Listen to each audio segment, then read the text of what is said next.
nous avons réussi à rénover un dispositif qui adresse la formation agro-pastorale et halieutique dans 96 centres de formation et 26 écoles d'agriculture et d'élevage qui forment les jeunes et les installent. 3000 jeunes installés découlent de ce dispositif.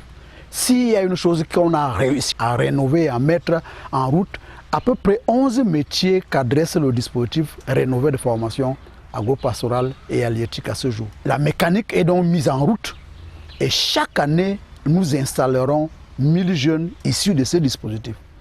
Je crois que si l'objectif était de régénérer la main-d'œuvre agricole, la professionnaliser, nous pouvons dire qu'on a réussi.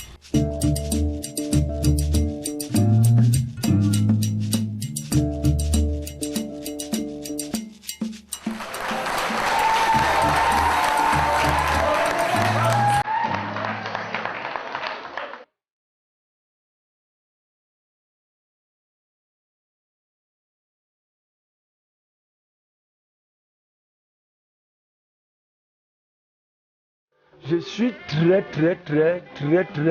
à l'aise, très content.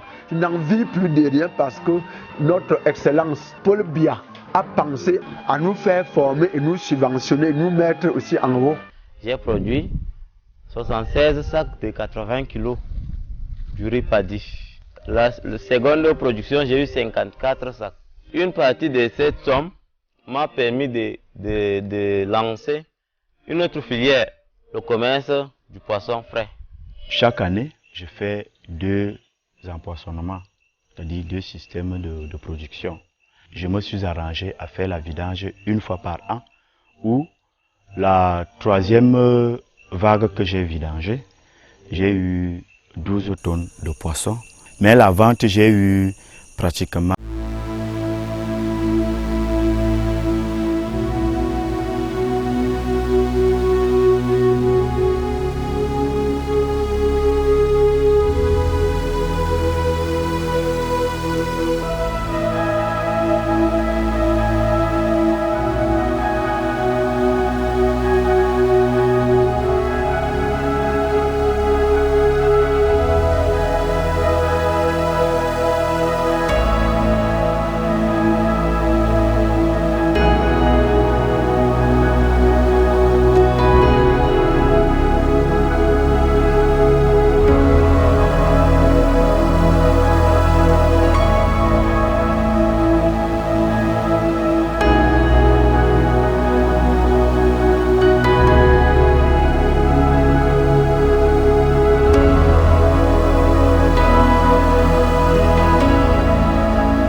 depuis qu'on a créé l'État de Bafang là, on formait tous les gens qui attendaient que l'État les recrute,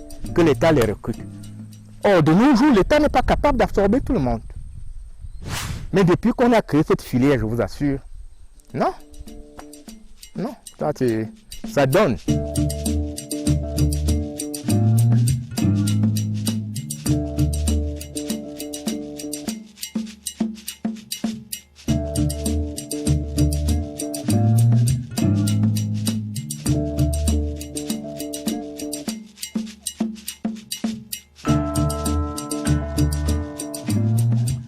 Nous commençons la saison.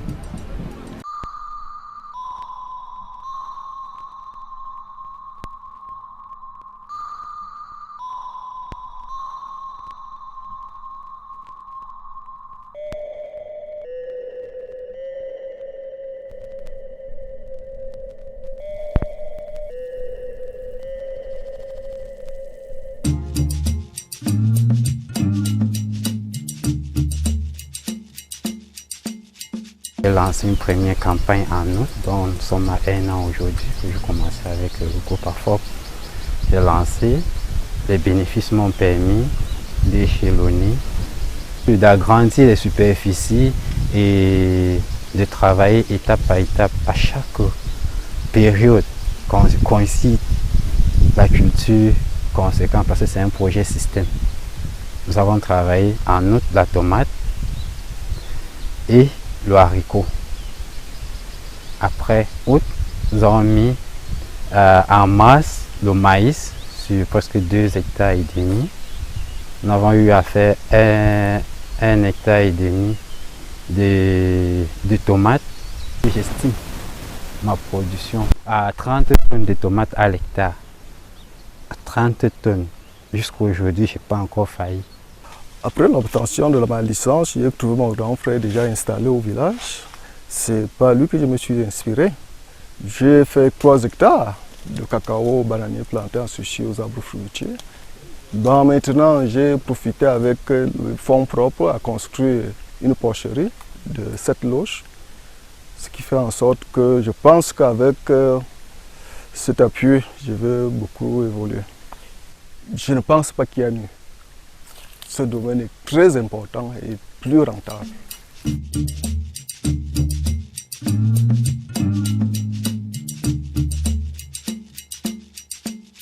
Le parcours des conseillers agro-pastoral, c'est l'innovation qui a été apportée par AFOP.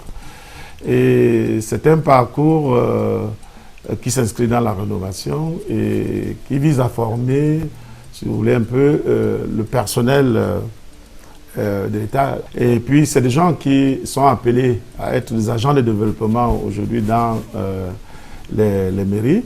Donc, et également, ils sont des moniteurs dans les centres de formation ruraux et beaucoup aussi également travaillent dans des sociétés de développement agro-pastoral du pays. C'était un programme qui avait une flexibilité à la fois financière et technique sans être complètement dans l'administration. Il est donc question aujourd'hui de le transférer en partie dans l'administration pour tout ce qui est pilotage et gouvernance, mais surtout dans les territoires où on répond à la demande des parents, à la demande des mairies, à la demande des communautés. Il est donc important que ces 2 récipiendaires, d'un côté l'État et de l'autre côté les territoires, reçoivent le programme AFOP et les intègrent dans leur façon de fonctionner.